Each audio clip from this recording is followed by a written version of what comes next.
പേടിയല്ല ഇരിക്കാൻ വരാനി.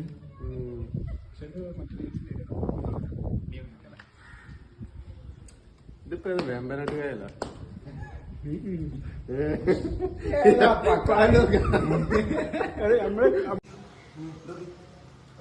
നിന്നാറ്റേ ആ കല്ലിന്റെ ഇടയൊക്കെ നോക്ക്, എന്തെങ്കിലും നോക്ക്.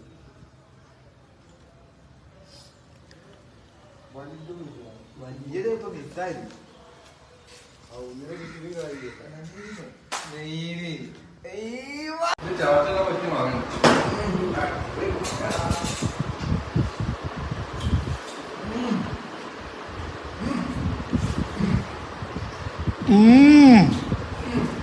രതീഷെ കൊള്ളാം.